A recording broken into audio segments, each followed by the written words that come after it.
Okay, this is the demo video for Sprint 6 of the Searchworks indexing and performance work cycle. This will cover the past 2 weeks, as we had a special 2-week sprint given the holidays.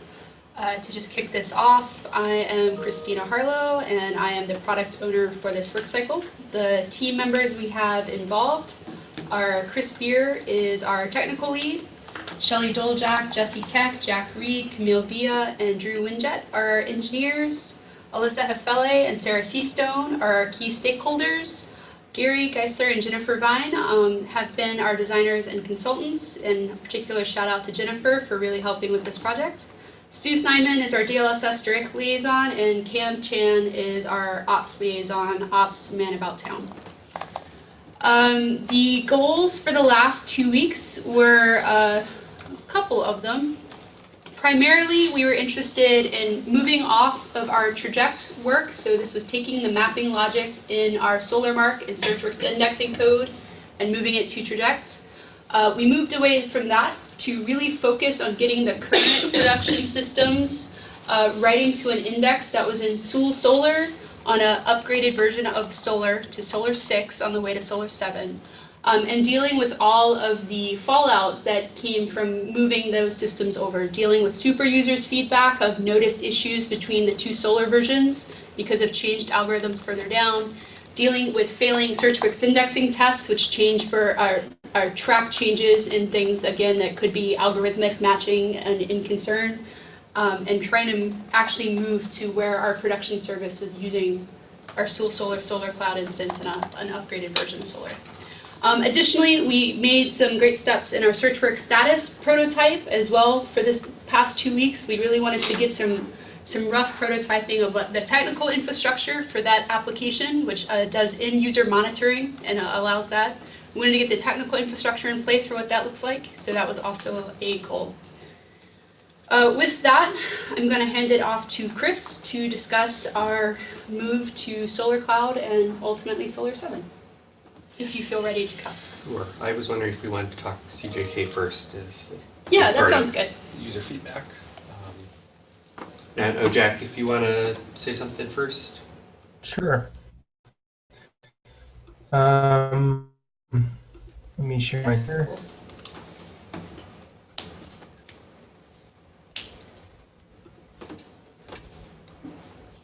Okay. So as part of this work based off user feedback and some of our Searchworks index tests, we, in the upgrade to SUL-Solr 6, some of the way that we handle CJK parsing has changed. And we've improved some things. Previously, we were kind of just generically using this process based off, is it a Chinese, Japanese, or Korean character? We've added a little bit, and this has changed in SUL-Solr 6, and so we've made some changes to hopefully handle this in a little bit better, specifically with Japanese katakana and haranga. So this one example is sometimes when the katakana or haranga characters are used in the search query, we need to tell it to also add a space when it's not next to the same character. So if a katakana character is not next to another katakana character, we want to add, we want to tell our search analyzer to add a space so that it can appropriately distinguish between the different character sets. Another nice change that we've made is we've added some of the upstream, some new upstream enhanced support from SUL-Solr for Japanese language search.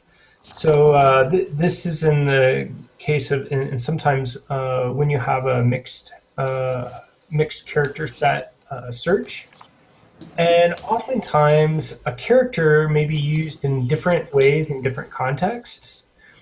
And so by adding this specific, these specific Japanese analyzed fields, it allows us to remove stop tags specific to certain character sets, which shouldn't change the relevancy or shouldn't change the search and how it's done, but could actually prevent some results from being found. So in this case, we have a query of this, and it should match this document title.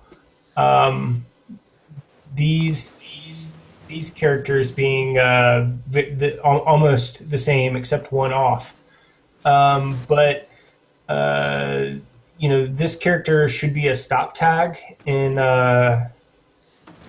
the Japanese language, and so now it's being removed, and the search query correctly finds the expected document. So this is some upstream enhancements we've gotten from Solr, specifically dealing with Japanese characters. And you can think of those stop tags a lot like stemming is done in English and other languages. This would be equivalent of like dropping ing or ly or ed at the end of a word. So it should improve our recall for words that for documents that we previously might not have even returned. So it's an exciting development. And we've been reviewing it with Mako in East Asia Library and are eagerly awaiting feedback about how this impacts our users.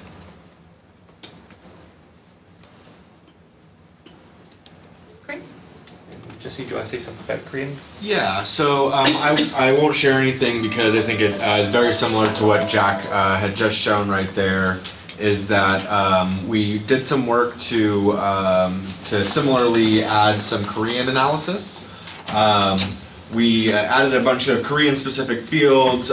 What we did find is that the work to do to add that functionality in Solr was actually just released maybe about a month ago in Solr 7.4, I think was the version. So we actually did do some effort to try to see if we could backport that to the version of Solr that we were on in the Solr 6.6 line. So went and actually, with Jack's help, went and found a version of the analyzer online, pulled it in, pulled all the configurations in, but we did find that Solr 6 was not compatible with the new analyzer that was shipped in order to provide the Solr with this new Korean searching functionality. So it looks like in order to get those improvements that are coming from the Solr community, it'll be something that we can begin experimenting with once we've upgraded to Solr 7. Great. That's awesome. And so with that, those were kind of the big remaining things we noticed from super users or from our Searchworks relevancy test, and with them both under control or with some near-term solutions, we felt pretty confident moving forward with migrating Searchworks to use Solr 6 and our Solr Cloud instance. And I'm going to share my screen and just show a couple of graphs from that migration process. The first is a graph from SUL-Solr, and we migrated, so we did this migration in two phases. The first is we moved our Searchworks web app bot boxes that serve traffic from search engine crawlers and other robots on Friday, I believe, just to get real traffic and see how things are going. And then earlier this morning, we moved our web app boxes over. So the good thing you can notice from this particular graph is after adding both additional sources of traffic, there's essentially been no change in performance for our Solr Cloud instance. So we're adequately handling this additional traffic. And there's some spikes in this graph from when we were testing things. There's nothing to be concerned about. The second thing I will show is from the cutover for the production boxes that we did this morning, about 7 a.m. or so. So before is on the left side here, after is on the right, and essentially there's been no change in performance, and our users shouldn't notice much of a change at all, which is what we were going for. There are some performance improvements we're expecting to make, but we're holding off on doing those until we get to Solr 7, So we're not prematurely optimizing things that we may have to do again with newer technology. And I want to say one other thing about this migration. So we built a new index on Solr Cloud to support these. We're indexing our mark with our current Solr mark code, indexing the hourlies and nightlies just like we always have. This is resulting in duplicate reports and things for people who are getting those. We expect that's going to be a short-term thing until we switch over to project for that. And on the other hand, we're indexing our mods and stuff from SDR using Traject because we found it was going to be very difficult to use our existing mods indexing stack with this new collection. So we put that in production, and with the exception of one minor problem that was discovered this morning, things are looking pretty good. And right now we're maintaining both indexes in parallel in case we do discover a need to fail back to the Solr 4 collection. We haven't heard anything that leads us to believe they'll be necessary, so we'll stop doing that here soon.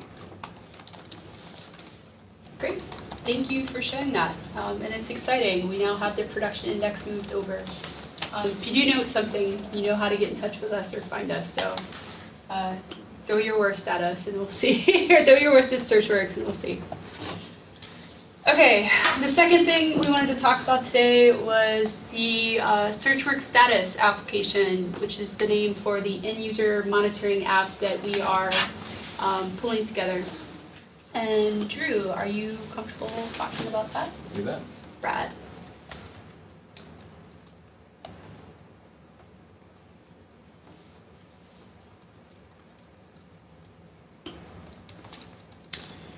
So one of the goals of the overall work cycle is to find a way to communicate with users about the performance of the Searchworks stack, indexing, and the application itself. And in order to support this, we've had to implement some public APIs for error checking across a bunch of different servers and within servers on services.